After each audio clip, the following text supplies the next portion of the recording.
What's going on, ladies and gentlemen? This is Bustle, and this is another Two Line Music Hut's Entertainment Report podcast. And today we have a really special guest in the building. Listen, she's a singer, a songwriter, and low-key a comedian. She has a new song out right now called Mr. Government with visuals to go with it too. You know, we have in the building today, we have Shuga in the building today. What's going on, my sister?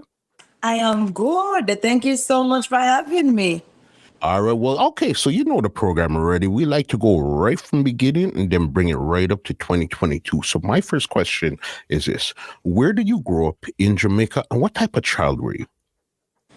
I grew up in Montego Bay, St. James, a little community called Bugle, Ghetto settings, Ghetto. I was a very active child. I have siblings, so many siblings. 5 sisters, 3 brothers, and I am the last. So them call me the wash belly. Me and the wash belly. I sit daughter, the wash belly. And so I was a very active child.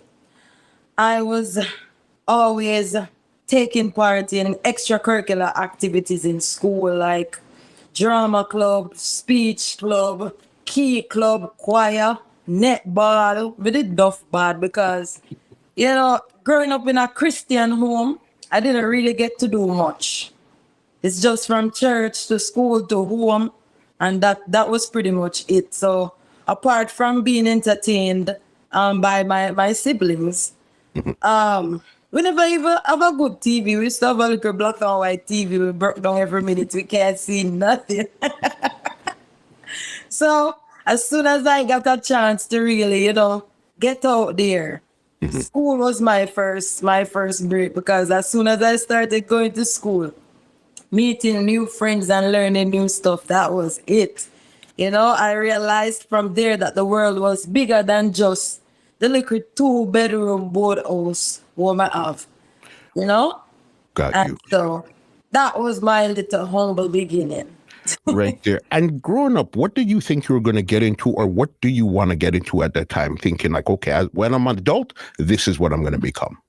Always singing, always music, without even knowing how I would ever accomplish this. I would always say, oh Lord. I would always say, when I become an adult, I want to be a singer. I want to be a singer because, I'm from a music family. My brothers and sisters were always singing together at home. Okay. It's our church vibe. So when we go to church, they're always asking us to take part in church, do song service, or, lead the song of meditation, or do a part on the choir, something. And so we grew to really love music, and we would always be singing together at home. All the way. Even though that I have nieces and nephews and kids, it's the same vibe. We're always singing together, just holding a nice musical vibe as a family. And so because of that, I, would take part in music everywhere, at school, no matter where it was. I wanted to be a part of music. And of course, my father owns a sound system in the community where I hail from. And so, that's our next part again. So dancehall and church, I don't know how them put it together, but you made it work between the two of them. So what type of, even like your father, was it like a dancehall song, or what type of music was he playing on the song at that time there? Foundation. My father is a foundation man, So you're going to hear the Gregory Isaac. You're going to hear all of the foundation music there. You understand?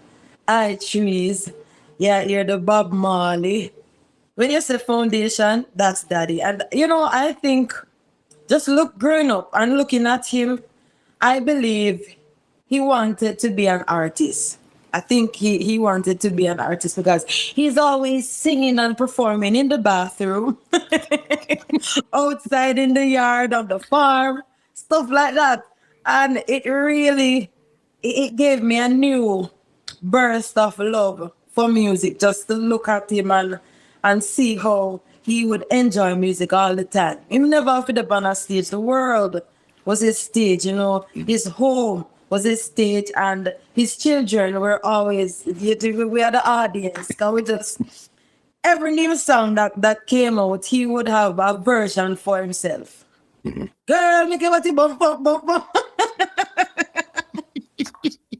Get it what bump, bump, bump, bump, bump. And I'm like, that's my dad. So you got a mix of like hardcore reggae dancehall from your father's side, but then you also got more gospel Christian from your mother's side. Yes. And how did you put that together? And even how did the two of them exist? Because you're listening to this here and you're seeing this here. Plus, you want to be a singer. Who do you really look up to as singers? Because it was music, it didn't really matter. I looked up to both of them because they both gave me the opportunity to be around music. You know, church gave me that opportunity, and the dancehall gave me that opportunity. I will say this though, I was never allowed inside the dancehall. Never. Never, ever, ever. I could not put a foot in there because mommy was strict like that. Very strict. And but I'm happy. I'm happy about the way things turn out because the church and mommy, the way her principles and morals, you know, it kind of kept me grounded. You know, some of manners, me say me good mornings and you know, stuff like that. Daddy on the other side, him rough. And him school face, and him not really, him street smart. You know, so it's a perfect balance for me. And yeah, man, great. I don't know how they make it work. You asked. I don't know how they did it, but and I know with them have so. But I could see that. I could see that in your personality, even in your music. You could hear that you have the more. You could have the inspirational side, but you also have the rebel side also. So you could see that everything that happened growing up, you absorbed it in your mind, and it came out in your music later on. Yes, man, because music is a beat for every mood and a melody for each emotion. And I mean, we don't feel the same way every day. We don't. Sometimes I go to church. Yes, I mean, no, so I go to church, I go put on me nice something, them and go sit down and listen to the sermon. Yeah. But when you go out and you're in a mood to go out, you know, maybe with your lover, you're gonna have like a dinner setting and you're gonna listen to different types of music. And that's how I express myself because life is real. I don't feel the same way every day. There are different moods, different emotions, and I mean, we all have as entertainers. We have. I'm not a one-dimensional person. Not only in music, but in life too. You know, I want to enjoy myself. I want to be able to sing about this, but also sing about that. But at the end of the day, when you look at me, I'm still this person. You know, Sugar, I do believe that as entertainers, we have a creative license to express ourselves in whatever way we choose to. Makes sense as long as it's creative and artistic and stuff. I definitely get that. So, okay, school, no, you're going to school now. You said you always wanted to be a singer growing up and stuff like that. So when you're in school now, do you join the choir, the band? What, you did anything musical in school? Of course, I was a part of the school choir. I want to tell you, there's a festival in Jamaica, talent festival. It's a competition, a school competition. And when I was in primary school, I saw other talented children, you know, who were a part of that festival. And I would be looking at them and wishing I could be a part because, you know, like I say, from school to home, mommy don't really allow much. She have a tight grip. Believe me, the leash was so tight. And so I would just be looking at them and wishing. But when I went to high school, it was a little bit different, you know. She kind of loosened me up a little bit. And so my music teacher at high school, he used to tour with big artists and he would come to class and talk to us about it and it would just sound so nice. I would actually be there. While he's talking, I felt like I was right there. And, you know, I wanted that. I wanted that type of experience. I wanted to live that. And so I went to him one day and I said to him, Mr. Matthews, I can sing. I can sing alto. I can sing tenor.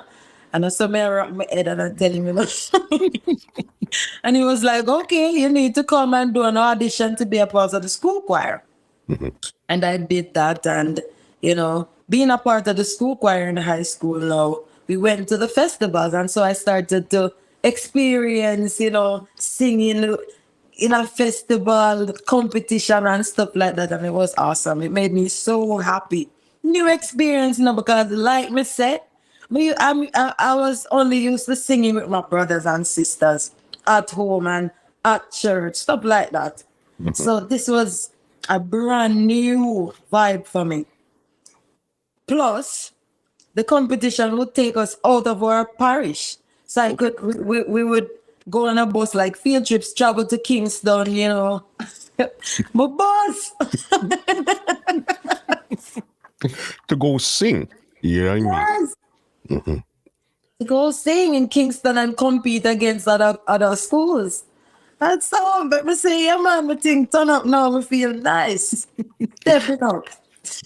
Got you throughout there. So, okay, throughout school, you joined the choir and stuff. So then now, when you left school, what was your next moves? What was your first moves when you left school? After school. Okay. All right. So before I left school, I think while I was in fifth form, I was introduced to a band that would perform in Montego Bay. One evening I was at the bus stop and my brother-in-law, Marlon Strawn, he plays the keyboard. He was a part of a band and he was heading to rehearsal that evening and I was at the bus stop. I saw him and I said, I want to come with you. And I went with him to that rehearsal and, I met new musicians and stuff. I saw how they did their thing. And this was a next level now because, this is not school. I'm a school thing, this. It's not big people thing. I'm going to watch them. And one day I took the mic and I started singing a cover, Hot Stuff. Looking for some hot stuff, baby, this evening.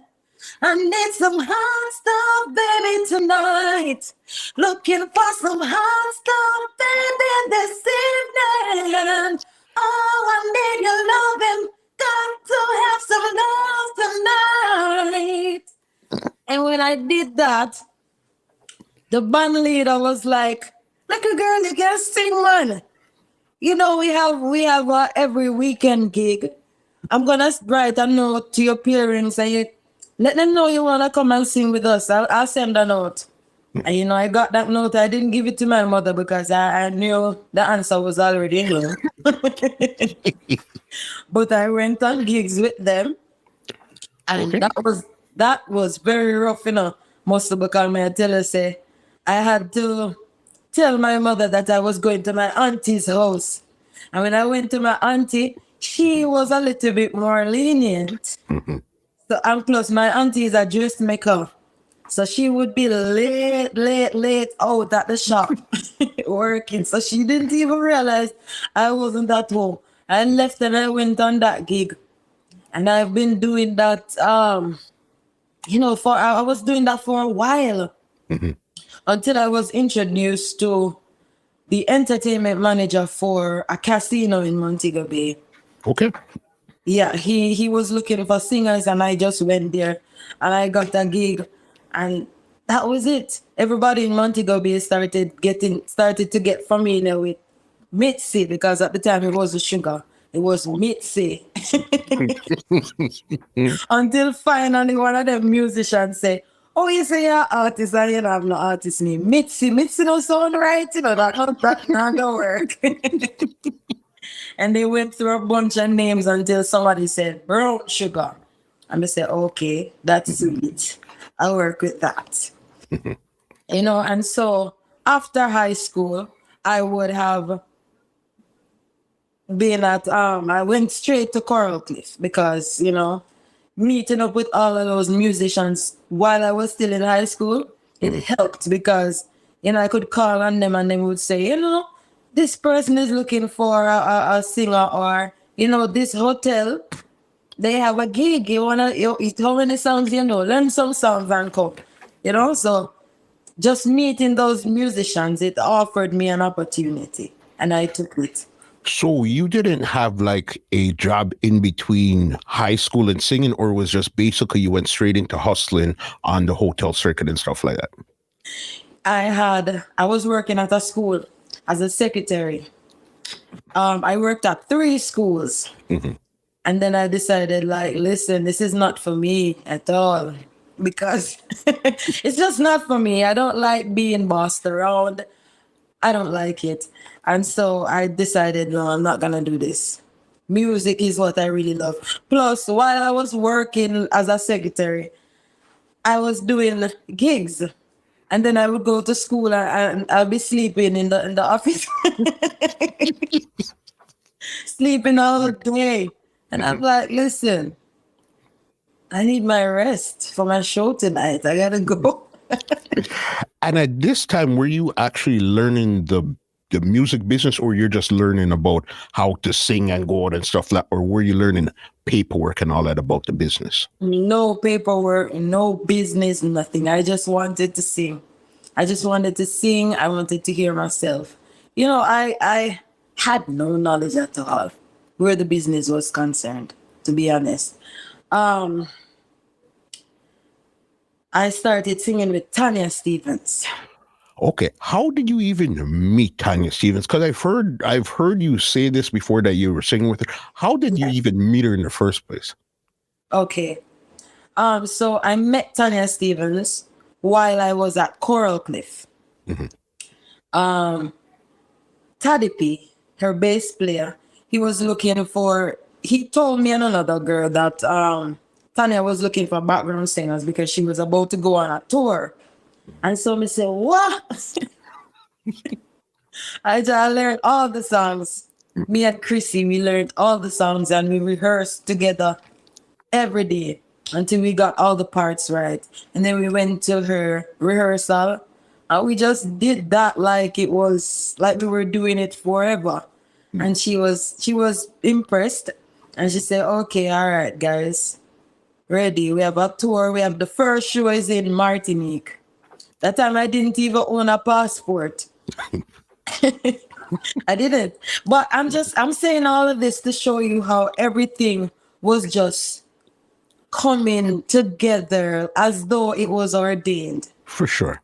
You know, because I said, this is what I wanted to do. But I didn't make any preparations, you know. I wasn't clear on how I was gonna do it. But You just knew you wanted to do it.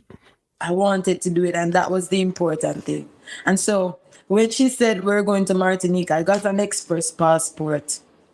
Express, $9,000. And I got it in a week, I think.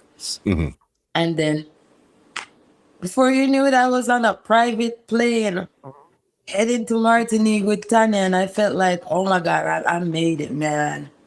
I'm here. I'm doing what I said I wanted to do.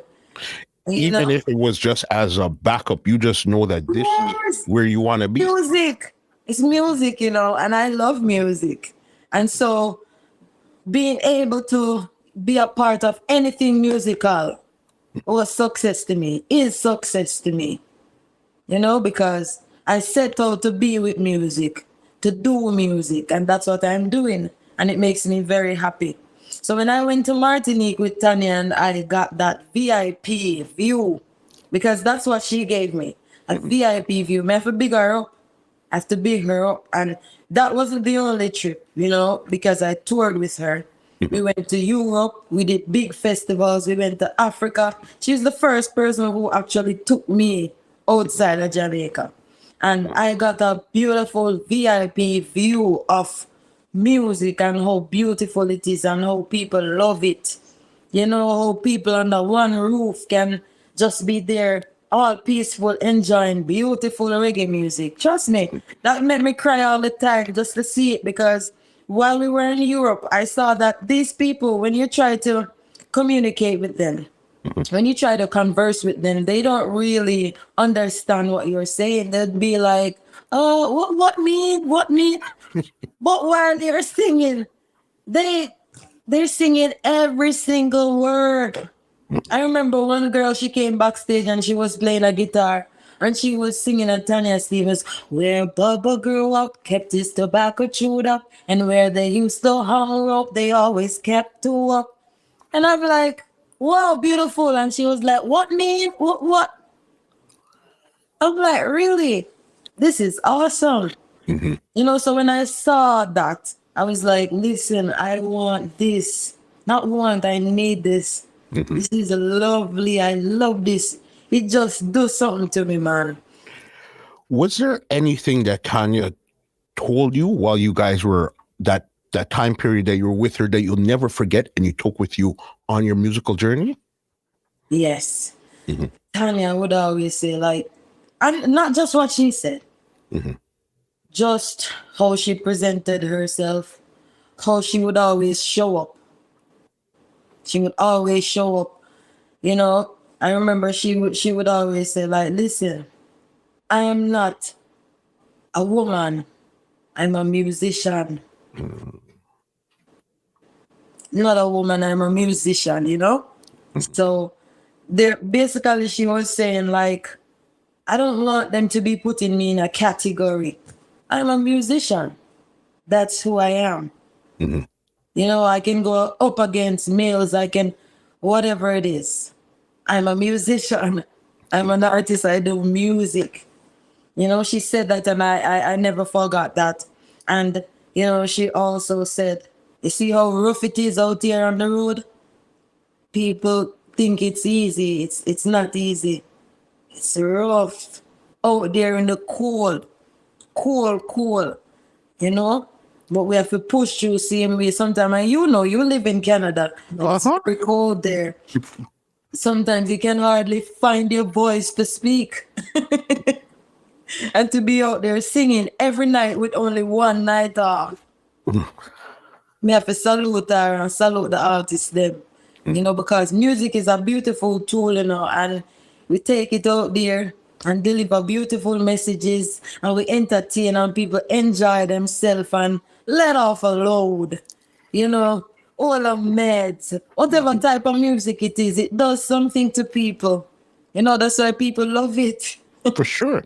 You understand. So how long were you actually touring with her for? I toured with her from 2006 until I entered Digicel Rising Star competition in 2009. Okay, so for about 3 years. Did you guys do any recordings too, or that was solely just on the road? That was solely just on the road. Okay, so you didn't do no background vocals for on a record or anything like that? No. Yeah. No. I can't recall. What made you, touring, did a lot of good stuff, but still you don't really understand the business. You're still in it, but you still don't understand it per se at this time here. Right.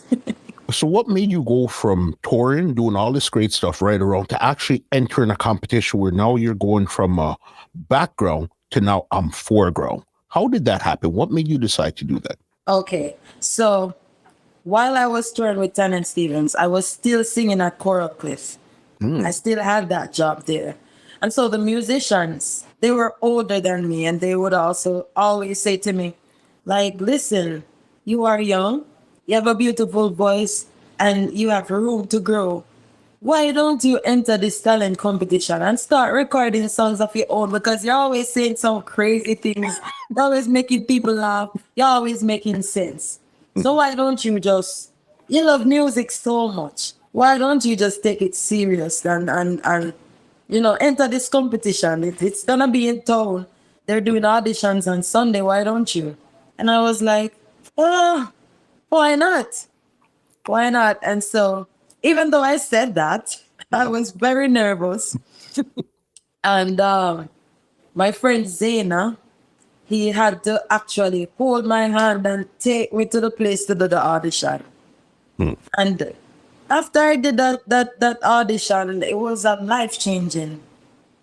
whole life-changing experience, because now I was no longer Little Mitzi from Bugle.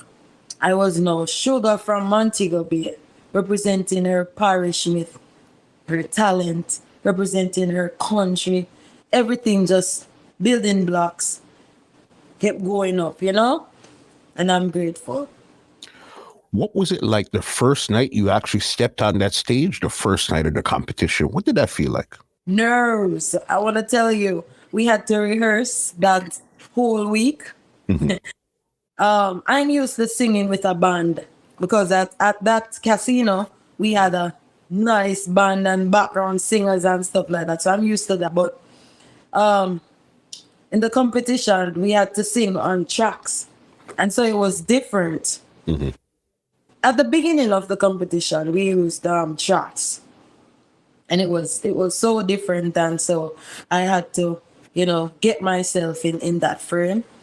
And when I stepped out on that stage, I thought I was gonna lose it because that whole week of rehearsal, I lost my voice, and nerves can make you mash up, mash me up, man. I lost it. But when I stepped out on the stage and I saw the people in front of me, and I remember like when I was in primary school and high school, and I would stand up to introduce myself, I always say, I want to become a singer one day. No, this is your chance. The lights are on. What are you gonna do? So I was having that conversation with myself quickly. And I was like, okay, it's time to just sing because this is an opportunity and I can't waste this opportunity. People are looking. Let them know that you have something. And God gave me a talent, so why not use it? And then where in the competition do you really feel like, okay, you actually have a shot at winning this? Where do you say, okay, I see what's happening here now? I never thought about that. Never, because the truth is, all the other singers, they were very good to me. Very good. And so I never thought about winning. I just thought about going out there and doing my best each time. And I left the rest of the people. Yes. Tell me about the final night of the competition, how you felt and what happened when they said the winner is. How did you feel the whole night of that the last night?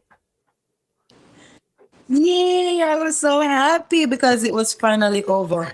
I was over it like from the week before the finals because I was like, oh my God, it's winding down to it and I'm getting so nervous. Am I good enough? We ask ourselves these questions from time to time because I don't know why.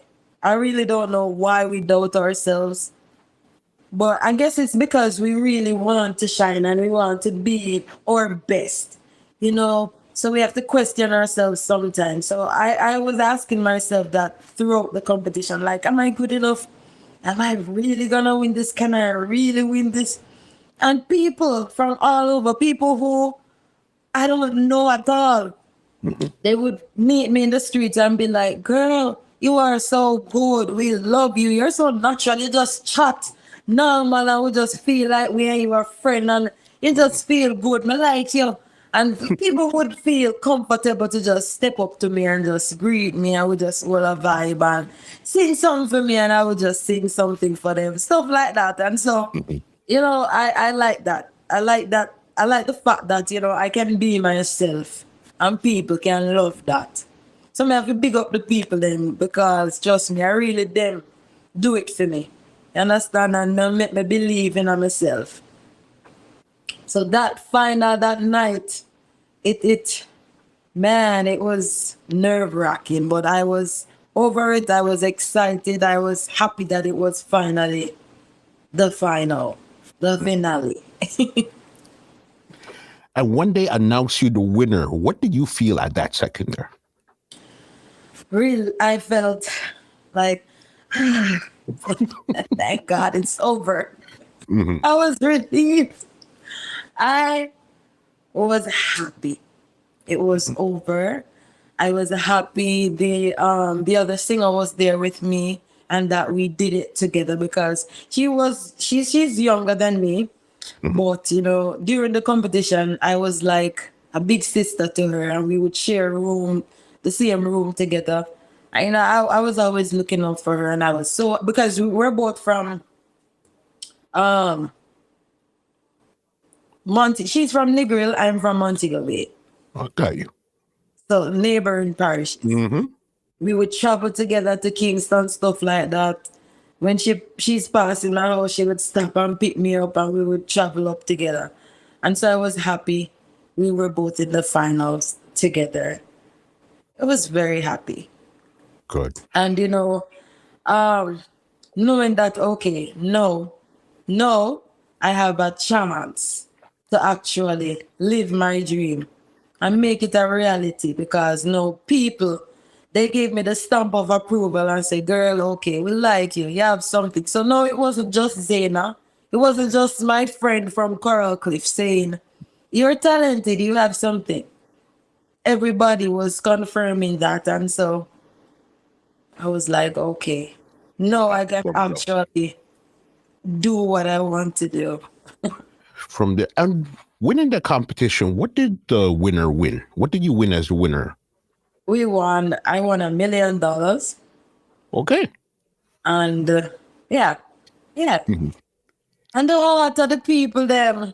Mm-hmm. I must forget that. That's the greatest prize. The heart of the people. Okay, so there was no recording contract or anything at the end that was promised. Oh, okay. No. Just the heart of the people then because remember, you know, the competition went on for about 2 months. I think about 2 months. And to be on TV for 2 months, I could not pay for that free promo to show people that, hello, hi, I'm Shuga, I can sing. You know, it was free. Free. You know, and of course, I learned a lot too because they had like mentorship programs where they introduced to us a little bit about the music industry. You know, we had to do interviews, and so it was a lot of prepping for now. You know, so all of that I'm grateful for, man. Trust me, I couldn't be sitting at home and receive all of that freeness. No, I had to step out, and when I went out there, it lifted me up, and now I am here. You know, I'm so grateful. 100%. All right, you won the competition. Everybody's happy you're doing your thing. So what was your next move to get either into the business or solidify yourself more into the business at this time? I wanted to get into the business. I wanted to know more. And so, but you know, immediately after the competition, I was a little bit lost because I didn't know what the next move should be. Got you. I didn't. And so I just took a leap of faith anyway, and I started going to Kingston more often. You know, if I heard about a studio there, I would just go there. I didn't have anything to do there, but I would be there sitting down. Somebody would see me and say, hey, another girl, this so they did another competition. I'm saying, yeah, man, so who advice you? And it started. You know? I have to step out, and that's what I did because while I was at Mixing Lab, when I was introduced, I heard a rhythm. Lucky he was playing a rhythm, and when I heard the rhythm, that's how I was introduced to Donovan Germain because that rhythm, OMG rhythm, was Lucky D was recording on it. I'm saying, no man, this rhythm is so beautiful. Whose rhythm is this? And somebody say, a German rhythm in a penthouse. I'm saying, oh me I go meet German now. Oh me I go meet him. Come remember me a country girl, you know. I don't know nobody in Kingston, believe me. I don't have no family in Kingston, no relatives. I don't know. I'm clueless. But I have to make it work because this is my dream. And I got this opportunity. So now I got to make it happen. And so I called Tanya Stephens. I said, Tanya, Germain have this reading. And Tanya said, enough said. Action. She just make a call, link up the link, and that was it. I was at Penthouse recording on the OMG rhythm, and me I say, oh my God. Um, So of that was course, your the first time frightened. recording? You know, but it frightened very because yes, you know when you love something and you don't actually know how you're going to accomplish this thing, and you find yourself just doing it. Wow. But I know if I frightened me for call you our gratitude. Yeah. I'm a grateful bad man. And that was your first time actually recording a song at that time there. Yes. And That the was song is Complicated Love. complicated love, yes. Mm-hmm. Sometimes I love you, sometimes I don't. That's how I feel about you. I ask you to leave, cause I know you won't. What would I do without you? You're supposed to mean the world to me, but you're just hurting me. This love is complicated, I swear. But still, I'd never trade it for no one else. Yes. It's like Perfect. that. How did you even come up with that song for that rhythm there? At the time, I had a writer, and we were together at mixing lab at the time when we heard the rhythm.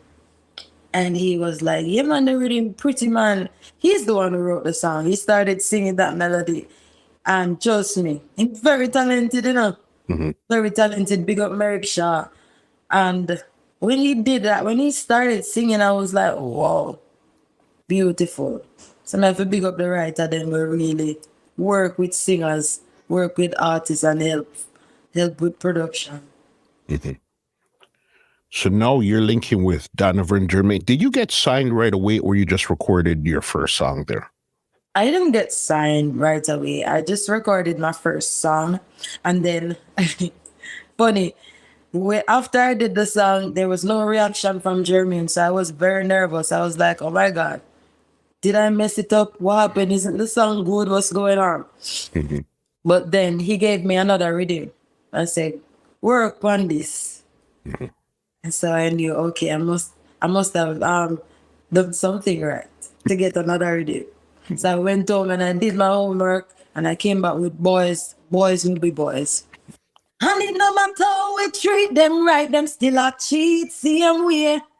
You could have doing 7 days a week, twice every night, them a cheat, same way. And when them boss say tired, soon as him left your sight, him gone do it, same way. But girlfriend, no matter worry, cause it's not your fault, so these men stay.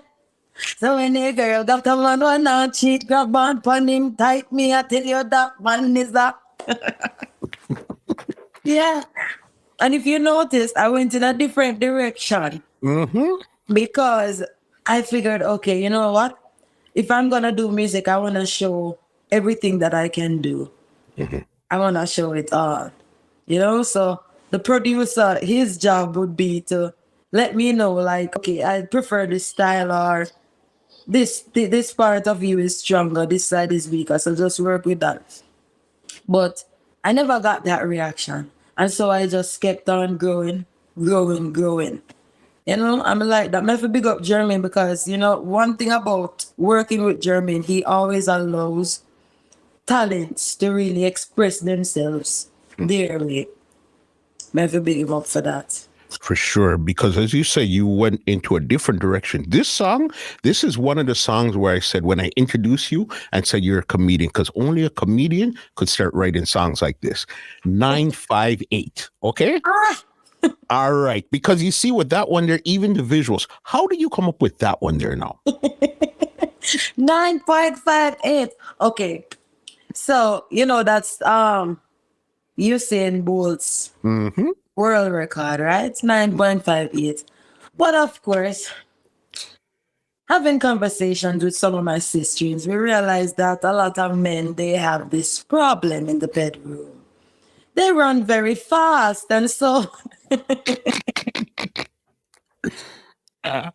we just try to fix the thing and let them know that any race that is being run, if I'm not the winner, I'm gonna make a fuss about it. I'm gonna call you a 9.58 and I'm gonna do it loud.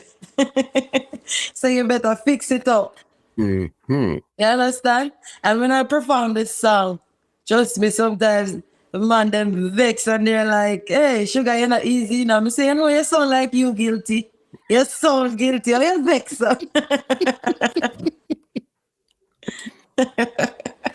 You see, even in that song there, I could definitely feel the Tanya Stephens inspiration of a song like that. Yes, man. Tanya Stephens is a boss. And you know what? I'm grateful when people look at me and say, you know, you remind me of a Tanya. You laugh like a Tanya. Your vibe is like a Tanya Stephens. What's going on there? Never said, big up to Tanya Stephens, man, because I'm, it's okay when people say that to me because she's so great. It's not a bad thing. Not a bad thing at all. But of course, you know, I guess because I'm a rootsy and just the because it's not something that I do on purpose. I just need this. I saw me talk, I saw me laugh, and I saw me vibe. And maybe that's why we get along too, because you know, I just the type of vibe. And also, you know, I love her writing. I love the way she writes. You can listen to a Tanya Stephens song with children and she's actually saying a lot, but it's not clear. You have to really know for know. You understand? And so I took that. I took that because I want my songs to be played anywhere. So I don't just put it out raw like that. But I have to fix it up in a way, conceal the liquor things them in a way, put on liquor conceal upon them. Yes, man. Okay, since you're talking about concealer again, this is in that same vein. This is where now crime scene. This is another song that you came up with in that same type of vibe. How did you come up with that one there now? Shark line, crime scene, yellow tape. Funeral, bright lights and that take. The cook clean, but the cock could wake. So move your dead self from me gate eye. When me say one, sugar don't like tough. Man, I me say two, me coulda stay faithful to you. And me say three, more water can make baby. And four, my man not for real hardcore. All right. Rap. The tune here, no. I was bored. I was visiting my sick aunt in New York, and I was so bored sitting around the computer all day because you know I'm not live a foreign, so it's not like I have a job to go to during the days. I'm just sitting there at home, and I was so bored. And I remember Germain sent me some foundation readings. This one was the Far East, right? Far East. As I was going through these readings, going through the readings. And I heard that one and I was like, beautiful. But you know, woman Nancy, she had a style where she had say, I may say one. I may say, yo, I'm gonna listen to the song, I'm gonna listen to it. I may say, this just feel like something I'm gonna do. Big up Sister Nancy. I'm gonna say, all right, I'm gonna flip it. I'm gonna flip it. I'm gonna do my mother thing to it. And you know, that's how that song came about. Johnny dead, Johnny dead, Johnny dead, oh yeah. Crazy. You know, Johnny dead. It came from Sammy plant piece of corn down there. So it's just a bunch of things that were already in the space, but I just put my little spin to them. Right there. This one now is where we now see the rebel side of you. This is where you now started to grow your locks. This one is called Lost My Soul. All right. How did you even come up with that? And why did you decide, okay, now I want to start growing my locks and go a little bit more rebel right now, opposed to singing? Soul to Jah. Give my soul to Jah. All right. So one morning I got a call from my aunt. She was trying to she's a farmer, and so she wanted to purchase some yam heads. And she was asking me for money, but I was broke. I didn't even have fear to go studio. Don't ask me where the $1 million go. Don't. So I felt so bad though, because it was the first time she was asking me for something and I didn't have it. I couldn't help her. Mm-hmm. And so she said to me, Mates, don't feel bad. Don't feel bad, because at the end of the day, just make sure your soul is right. This is my mother's sister, by the way. She's also a Christian. She said, just make sure your soul is right. Because what does it profit a man to gain the whole world and lose his soul? And when I came off the phone, that was still on my mind. And so the chorus came to me. I vow to give my heart to Georgia.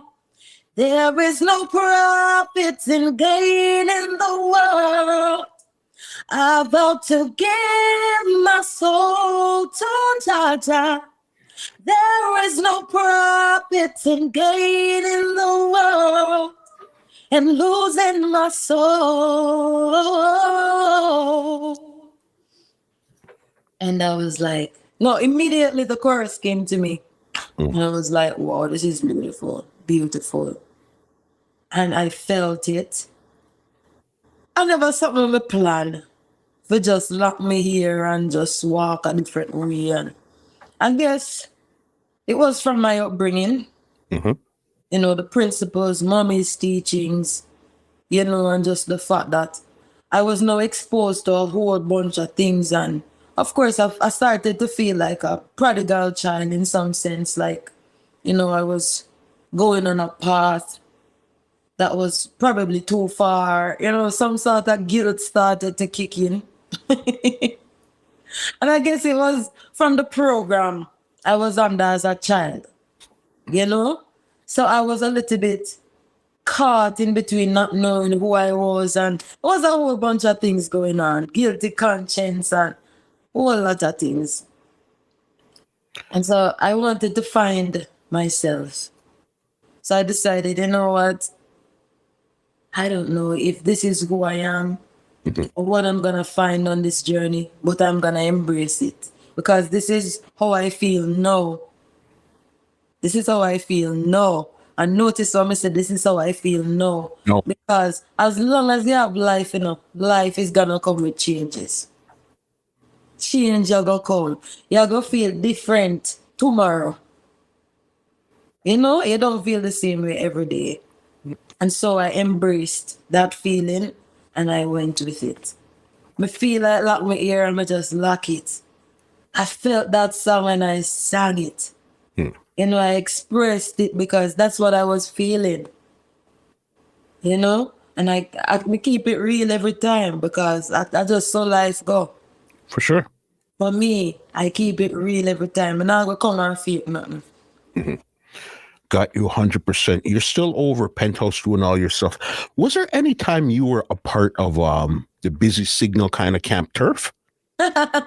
Yes, Busy Signal. I'm a big brother, man, of course. Remember, Busy Signal was at Penthouse. When I went to Penthouse, and did my first recording, Busy was there, D Major was there, Romy and Virgo, Esco Levi,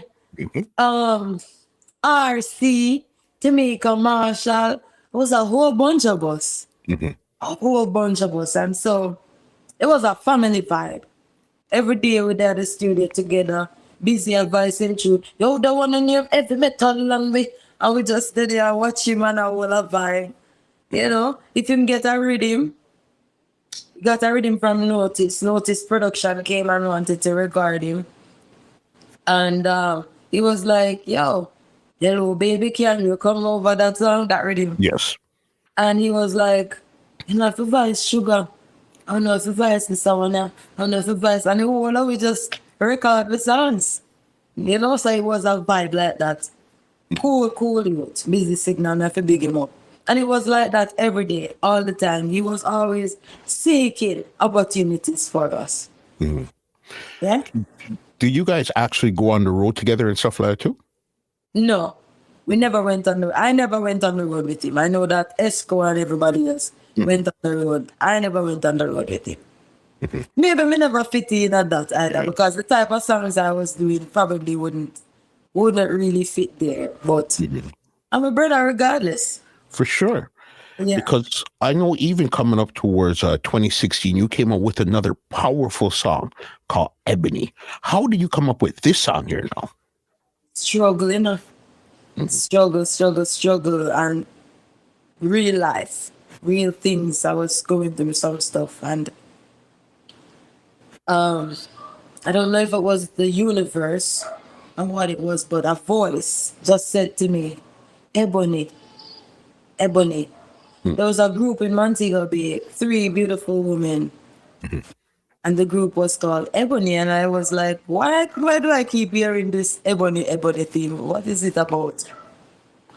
Ebony, and somebody told me Ebony it represents black. Honestly, I didn't know until after I did the song. Okay. I am Ebony is strong, Ebony survives, Ebony is free. And I was like, okay, all right. Because I felt like I was reminding myself that in times when you're down, you need to find the strength to continue. You have to find the strength to keep going. You know, because I was at a point, you know, when you're doing something and you don't feel like it's working in your favor, or it wasn't going good at all for me. And I was like, oh my God, I can't. I don't feel like I can continue. And so that's when I started hearing Ebony every time. And I wrote the song Ebony. Took me from my roots, tried to destroy my stem.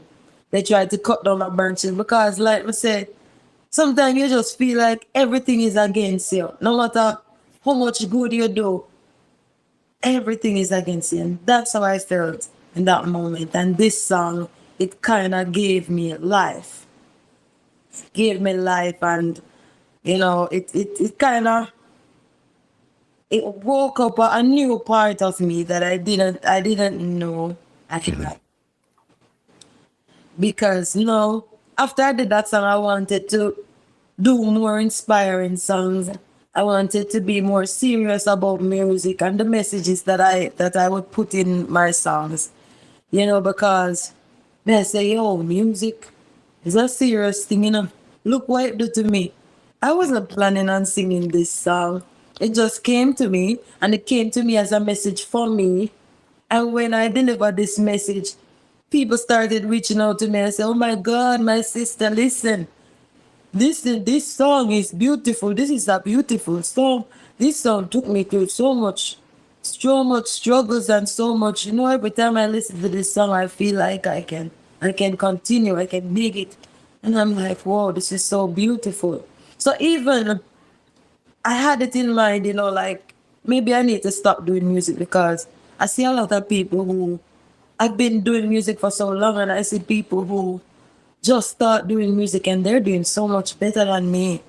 Maybe it's not for me. I have friends who told me like, listen, why don't you go and look at 9 to 5? Music not working out. Why you not go? I've seen comments, people, there was an article, I think it was a Star, and there were comments underneath it like, Shuga need to go and open an orange stall and start selling orange. Tasty. And that's not very encouraging. You know, but this is the world we live in. You know, and then something that we just balance with. I'm not willing to say. You have to firm. You have to be aware. Yeah, that these things do exist. But when you stand for something, you have to stand for it.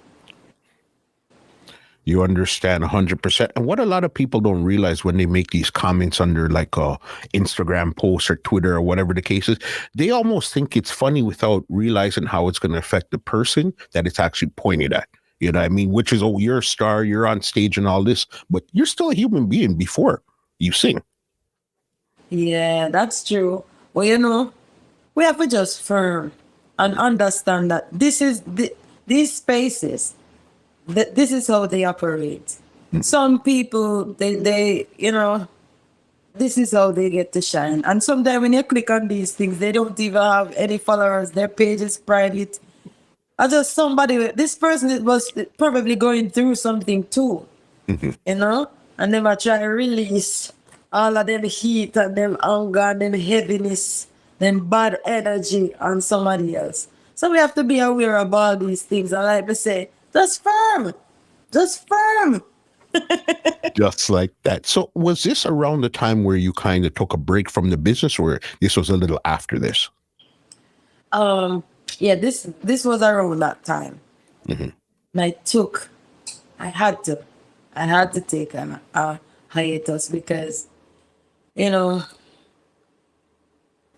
like I said, I felt like I wasn't necessary in the space, and maybe I was looking at things the wrong way too. I'm much more grown now, and I realized that, listen, my space is my space. My purpose is my purpose, and I can't look at somebody else's purpose and envy that. You understand? You are doing your podcast. I'm doing my singing. You invite me here on your platform. You lend me this platform so people can, be aware of what's going on with Shuga, take them on this journey. It's an introduction, and I'm grateful. I'm grateful for that. I'm so grateful. And so I used to feel like I was worthless. I lost my confidence. I did. Lost it totally. I left Penthouse. I wasn't recording at Penthouse anymore. I even called Germain and put even an article in the paper that I'm no longer working with Germain, because I felt like, okay, you know what? I'm doing all these songs and things aren't moving as quickly as I wanted them to. There was so much pressure too. Because when I would be on this road, people would be like, yo, Shuga, we vote for you and send you through and we don't see you do no music. Music, no matter how many songs I did, it was never enough. Never. Everybody always wanted a new song. Like, you're not doing any music. So me I said it. Them not hear the song them when I do. Nobody know how to play the song them. What's going on? I don't understand what's happening. And so that kind of broke me. It broke my spirit, my whole vibe, my passion, everything was broken. And so, I even started to, it was bad. Tear my own hair out with my hands. Stuff like that. And I said, you know what happened? I think this is the time. It's time for me to take a break. So I went home, spent some time with my family, soak up the real, real love. Because that's where it started. At this it started. The mommy love, daddy roast some breadfruit with some salt, mackerel rundown. Eat some of that. And I started to remember when I was a kid. And then the whole energy just start build back. Start build back, start build back, start build back. And I was ready again. Ready again. And I realized, you see, bad energy drain you, Sometimes you're around some people and it just, the negativity, they project their own weakness on you until you say, you can't do this. Don't you see this one is doing that? Why are you don't sing, you're a better DJ. Sister, that one that sing, they will kill you over this. And then just a bag of negativity, and I don't do good with that at all. I just like to be free. I want to live my life and be free and express myself the way the expressions come to me. You understand? It's not your expression. So why you want to tell me how to express? Exactly. And so I just had to clean out my life. Keep people at arm's length or even further. And how long do you actually leave the industry for? For a while, you know. Mhm. For a while, I think like 2 years. And what were you doing in the meantime? Because remember, the industry, you probably didn't like what was happening in the industry, but you can't turn off creativity. You can't turn off that thing that's inside you. So what were you doing that time when you were down? Of course, I was creating. I was still feeling, I was still alive. So, music would still come to me. I was still writing. Every time I would just record something on my phone. If a nice melody came to me, I would just record it on my phone, put things down and put it together. So by the time I was ready, songs. So when I went back to Penthouse, I was like, Jermaine, I have this song. And Jermaine, everything was different. Everything was different because now Jermaine would just say, okay, I'm going to set up a session for next week. How many songs you have? Okay, I have 5 songs. Musicians came in and we just did that. Whole new respect. Jermaine saw that I had a new drive, a new passion.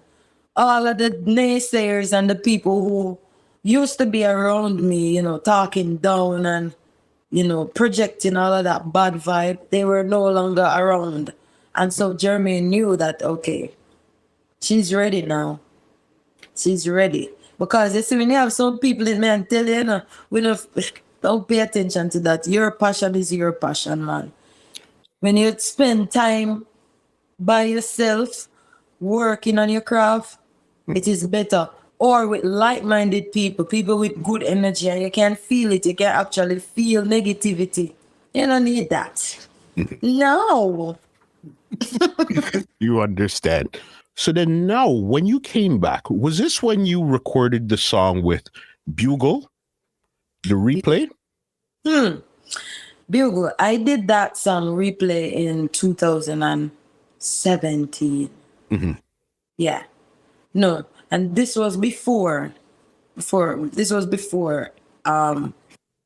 took that break. So this producer from Africa, he reached out and he wanted to do a song. He wanted me and I think it was Cecile to do the song. Okay. But I wasn't hearing that because even though I was gonna write her part, I listened to the rhythm and I was like, okay, like who? I wasn't hearing that. I wasn't hearing that at all. And so he said, he went back to his source and they said Bugle. But he wanted me to write the song. So I said to him, listen, if we're going to do this song, you have to go back in studio, create a live rhythm. I can link you up with musicians. Just do that. Because we want, I've been recording with Penthouse and the rhythms are very strong. I don't want to do anything weak. So he said, okay. And I just link him up with the musicians and him do him thing. Then he sent me the rhythm and I wrote the song, replay. And then, I went to Bugle Studio, sat with him, we would have vibe for a reason. So he could actually, and I didn't know him before that. Saw his music videos, heard his songs, stuff like that. I saw him one time at Big Yard and he greeted me, a nice little embrace, and then that was it. So when I went to his studio, that was the first time we were actually vibing. And, just feel kind of get an idea of who Shuga is. So he can know if he fit himself on the song. So that was the vibe, and then he did his verse. It was a real playful song between the two of you guys. And again, this is where you went into your thinking cap, where you have to think about what I'm saying. But if you know what I'm saying, you'll get it. But it's not just out in the open. You understand? Yes. Replay. We're not just there. Run. Yeah. No, put it on replay. Okay. Mr. Selector, put it on replay, please. I want to hear it again. I want it again and again and again. Love it over and over again. When you come over, put it on replay. I need your loving right away. All right. There's one last song I'm going to ask you about because I'm not going to let you get away with this one here. Because of how you actually tried to trick the person in the song, I said, listen, we have to talk about this. You know what I mean? God. Talk about Gary. All right. I didn't try to trick Gary. I did it. I really did it. Listen, was you tried to drunk. tell the man, no, he was not. You told him he was drunk. He was not drunk.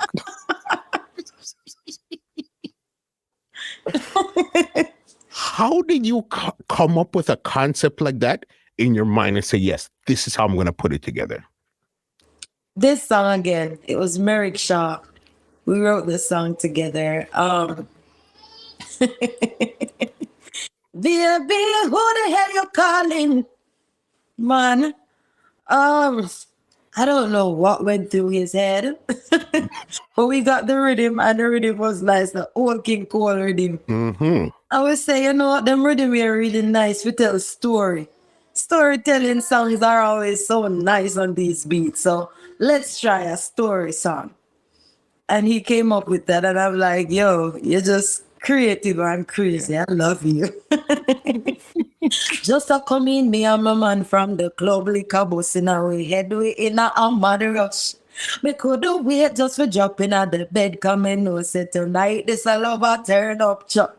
Every touch get to my brain and the foreplay drive me insane and him one good so me coulda complain but me mouth go slip my call and of that man name and him say babe, who the hell you calling gear? I didn't say Gary, I said muscle. Just the way how you did that was so crazy. When you said you made people know, okay, yeah, my mouth slipped, so I went back. Just how you did it in third person and back to the story. Wicked concept how you guys put that together. Thank you. Yeah, I mean, wicked. This is now when you're with the Queens of Reggae, when you guys did the tribute to I-Trees, the 3 song in one.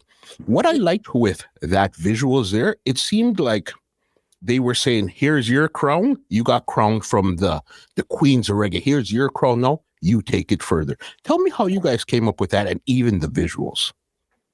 Okay. So I have to big up Damien Gale and Warrior Films for the visuals.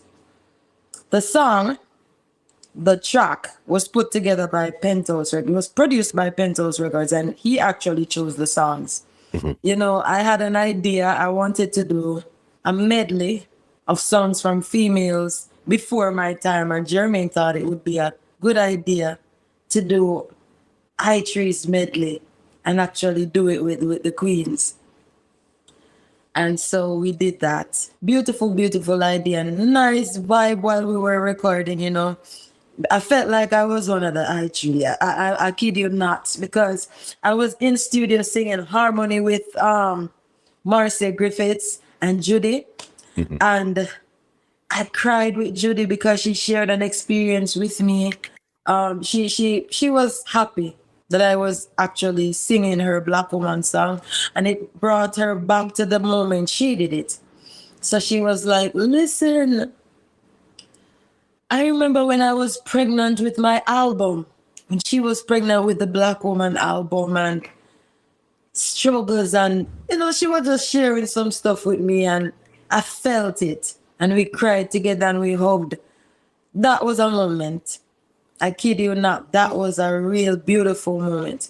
And then for the visuals now, while we were shooting the video and they were teaching me how to do the I-Trees rock, I was like, yo, somebody take my picture. Take my picture quick. Take my picture. I feel so good. You know, because these beautiful ladies, they've been doing this. They paved the way. They've got through the real struggles. They came from a time, a two trap we call it, when them used to have to go in a studio, and if them not have it together, I waste time. No, we have Pro Tool days and we can go in a studio and do much takes. You know? No, we have social media. We have it easier now. You know, so I have to just big them up, and I'm grateful that they, you know, that they came on the track with me, because they didn't have to. Big people them will have them life and have different things to do. They didn't have to agree to come on the track and to shoot the video too. So it's a blessing. I have to just big them up. Enough love. Beautiful, beautiful experience, man. Yeah, man, you could tell, as you said, you had a moment in the studio, just watching the visuals, you could tell that was genuine. This wasn't let's act and stuff. That felt No, really real. real beautiful song. And I remember I was singing a part of the song wrong, and once there was like, no man, no, that's not how that part go. And she fixed me and set me right. Yes. Big right there. Because even in the same, that was 2020, you also entered, this is your third competition you've now entered. You understand, 2020, you've entered the festival competition. How did that come about now? Yes. So Donovan Germain, he told me that, listen, the festival competition this year, they're trying to, you know, do a little revamp, because over the years, it kind of lost the flavor. You know, we used to get Ryan, Toots, and some. Them a pull out the place with all of them race with the one is a. We used to get some tough songs. And it kind of went through a little watered down season. And they wanted to fix that. And so Minister Grange, she spoke to Jermaine about that, and you know, I guess other people knew about it, other artists, because I think they had a meeting or something, and so they decided they wanted to bring some strong artists in at the thing. And Jermaine told me that this year is gonna be a strong year. You should write a song. And so we said, okay. But I was like, festival. No, nobody said me no festival artist, because at that point I didn't even know who was entering. So Jermaine said, by the way, you know what? Come sing some Harmony Bambuja song. And I said, what? Go sing some Harmony Bambuja song. No matter where in this world I go, I am a Jamaican. So I did the background vocals on that song. And after I did that, I think 2 weeks passed, and Jermaine called me and said, no, right, the festival song. I'm say, all right, you know what? Let me do it, because I don't know woman. I'm supposed to glad for them a competition with Bujo and all these people. What me I wait about? So Jermaine said, Tuesday I have a session. That time I didn't even have one line ready for a song, you know. I had to just jump into it and put on my thinking cap, and I was like, yeah. You know, we say out of many, one people. That was my first thought, you know. Out of many, one people. So I say, one people, oh, one country, oh, hey, spreading love everywhere we go. So, okay, beautiful, because the truth is, no matter where we go in the world, people always be like, yo, Jamaicans just different. Nice culture and the music just, yo. So I say, all right, I'm going to highlight that. We spread love everywhere with our music, with our sports, you know, but I didn't really want to go too deep into the sports, because I know say everybody will come and say Usain Bolt run and this one, do that. And so I say, all right, I'm not go too deep into that. But I'm going to make sure we talk about the oneness of our people. And I did that. Awesome, awesome experience, because I mean, the likes of Toots, and we had a good conversation, you know, man. Toots said, he was sitting down, and him said, you want to sit? Come sit on my lap. I was saying that easy, you know. Yeah, man, it was a nice vibe. R.I.P. Toots Hibbert. Blessings. It was a nice vibe, and I'm happy I had that moment with him. Buju Bant, and I got close to a lot of great people. You know? especially for a good cause, a festival song at that too. Yes. Yes. Highlighting the beauty of Jamaica, the people, That's big right national there. effort. And you know, even though I didn't win the competition, just being a part of a competition of that level. Beautiful man. And people who are look for Buju, them are buck up in a sugar. Because we did it. Yeah, look for Toots high and sugar. Yeah. Yeah. Just like that. Crazy. And this leads us to your brand new song right now. This actually Yeah. speaks to basically the whole world, where we've been we've had a rough 2.5 years for the last little time there. So Yeah. you decided to come up with this song. Now, Mr. Government, this is acoustic version, and it also features Glenn Brownie. How did you put this song together, and what's the response you're getting for this song in particular right now? Overwhelming. Overwhelming, believe me, because this song, I did this song for the people. In 2009, when I won that competition, it was the people who gave me the courage I needed to believe in myself. And like I said, when I go on the road, people kept saying to me, like, girl, how we vote for you? We're not hearing nothing. Why we not hearing anything? So when I sat down and I looked around me and I saw and I heard the cry of the people, I decided to put it all in this song for them. This is not just a Jamaica song, because Canadians can relate in a cold Canada. Even though sometimes there's a safety net. It's like you have to dash away your whole pride. You understand? You have to throw away your whole pride. Forget certain things. So, this song reflects the cry of the people, the sentiment of the ghetto, the mood of the struggling, suffering man who is trying to make ends meet. This song reflects it all. Hungry and stress is a bad combination.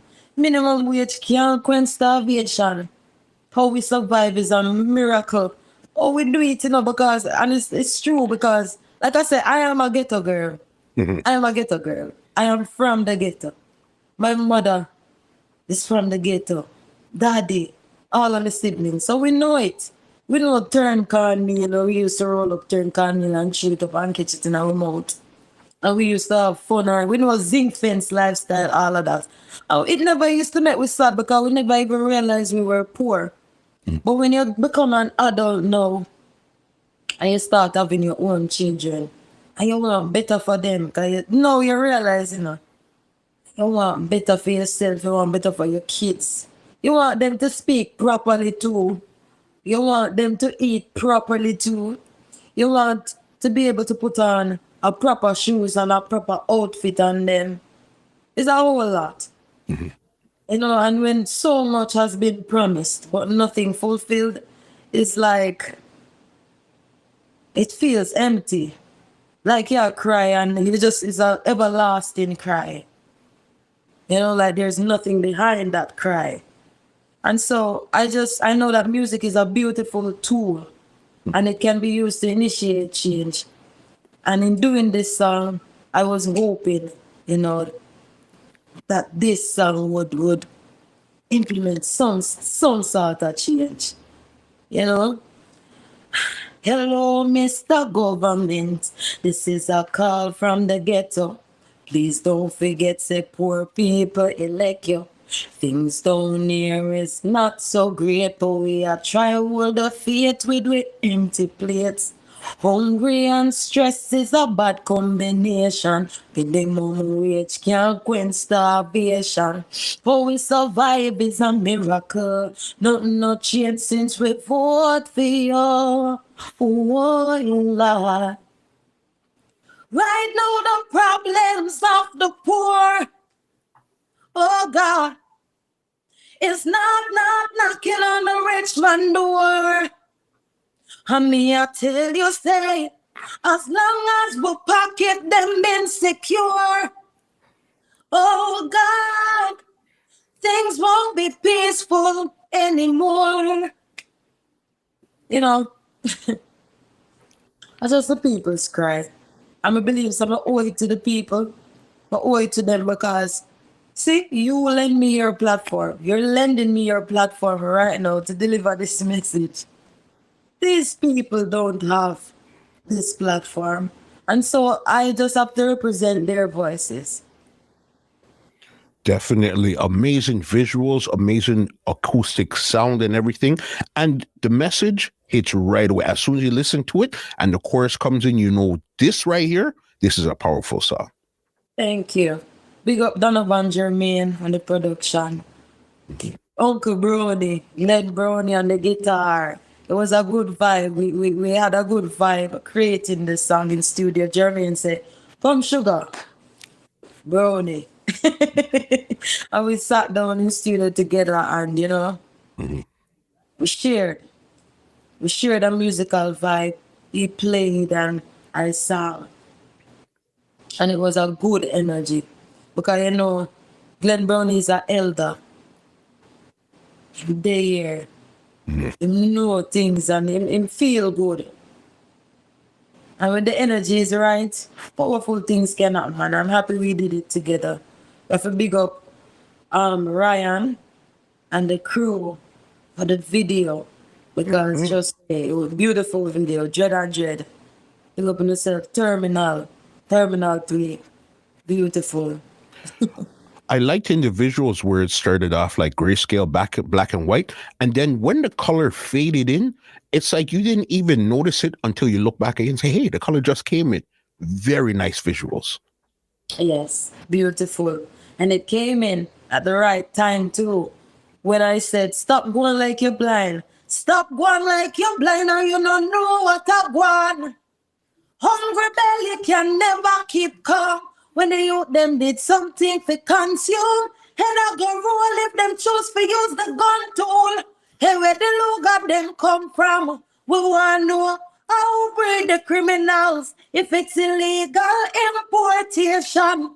Who clear them or is it accidental? Why tell we? Cause right now the problems of the poor. Amazing song. Amazing song. Got one last one for you. How about all this great music? You've done all this touring around the world and stuff. When are we getting this full body of work from you? Full body of work. All right. So definitely we have an album. We have an album. Myself and Donovan Germain and the whole team, we've been working tirelessly on this project because, I've been with Penthouse for years. And, we finally decided it was time. So the album is titled Phenomenal Woman. WOMBMAN. Phenomenal Woman. Yes? Beautiful project is a reggae album, full reggae album. So for those who keep saying, hey, we miss reggae music there, just keep your ears and your eyes open, man. I'm not the only one doing it, but man, I tell you to say, I have a full reggae project coming your way later this year. So right now, we're focusing on singles and we're releasing beautiful singles. So just stay tuned. I mean, like Musa said, the visuals for Dear Mr. Government is out. So you can just type in Shuga, Shuga, Dear Mr. Government, and it will pop up. It's available on all digital platforms. It's on YouTube. The video is there on YouTube. Look it up, like, share, leave your comment, leave your advice, say something. Let me know how one. Let me know how you're feeling. Share your cry. So maybe there can be a part 2 of the cry. You understand? Because people don't stop crying. Yeah? And of course, my social media handle is Shuga Music, Shuga Muscle. I spell my sugar very different because extra sweet sugar, Shuga. Here the sugar in that sugar. Sugar. That's right across all platforms. Check out her music. Shuga. Right across. Shuga Music. So you just look me up and I'm there. And I must tell you, listen, I miss the stage like crazy. I miss the stage. I can't wait to be back on the stage interacting with an audience anywhere because I just the vibe that. Being in studio, recording a song is one thing. But when you're on stage and there's a whole another ball game that's in a man. And I love being on stage. That was my first place to perform on stage. Before I ever went in a studio, on stage was the thing. I So miss that's your that. first love. That's your first love. That's what, you know what I mean? That's where you feel most alive, is on that stage. Yes. Yes, man. All the emotions come out and everything I want to express, it just flows naturally. Yeah. So I'm looking forward to being back on stage. We're looking forward to see you on stage sooner rather than later. You understand? Yes, Especially man. with this big song here, Mr. Government, we're definitely looking forward to it. Big love, enough love, and thank you so much. I must tell you. I think I said it at the beginning of the program, but I'm gonna say it again. This is the first time I'm being interviewed on a Canadian platform, and I want to big you up. Thank you so much for having me and giving me all this time to express how we just chat and go out with ourselves. Thank you so much. Thank you for not only allowing the space to new talent, but also to the veterans because of them leading and them set the team.